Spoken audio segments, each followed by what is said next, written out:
So yun nga guys, andito po tayo sa bahay na pinapagawa ko. So guys, ituturn ko kayo sa bahay na pinapagawa ko.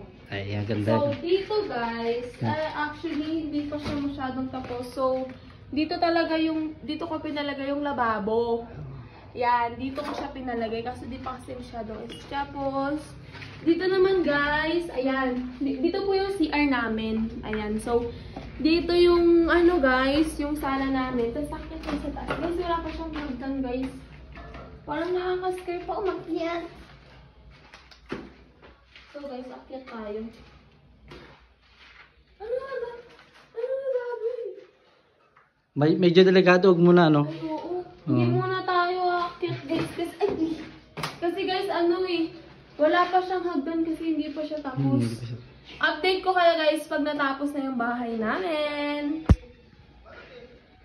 So, yun na nga guys. So, eto na guys. So, tapos na po yung bahay natin. So, nakikita nyo naman. Ayan. Makinis na siya and malinis na rin. And yung namin, yung kusina is may na rin. Ayan, lababo and nagpipula na rin siya.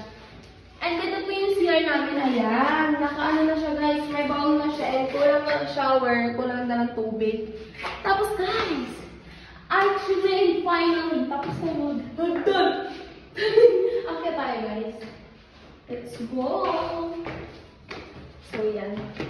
So dito mataas guys, so medyo madumi pa siya. So, eto yung guys, yung kwarto. So dito yung kwarto ko. Yan. So, ayan. So nakikita nyo guys, kasi lalak na lang naman mag-isa. So, kinuha ko to as magiging kwarto ko. So dito yung kwarto dito yung kwarto pag may bisita ako or di kaya sila mamawin. Hindi pa siya totally tapos talaga. Kasi kailangan pa papalagay pa ako ng aircon. Oo, yayamanin. Siyempre. Papalagay pa tayo ng aircon guys. So, ayan. So, medyo madumi pa siya. Hindi pa, kailangan pang linis pa to. Ayan, konting linis pa. And sa baba niya, ayun, yung namin, lababo. Wow, nice. Ayan. Paano yun? Yung pagbablog mo is may patutunguhan na talaga. Yes, meron talaga. So, yan. So, hinintay ko nila po siya matapos. So, ito pala guys, kahoy yan. Tapos, bibili ka na ng mga gamit mo. Bibili ako ng mga accessories kasi ito, tsaka itong room na to, palalagyan ko po siya ng aircon. Wow! Siyempre. And sa baba din po guys, magiging shushali yan guys. Ay, gano'n. Napakasimple yung bahay mo. Pero, simple yung bahay mo, malit lang. Pero, yung mga gamit talagang yayamanin, no? Oo, siyempre. Dapat kailangan talaga ganun. Tsaka tinumihagdan.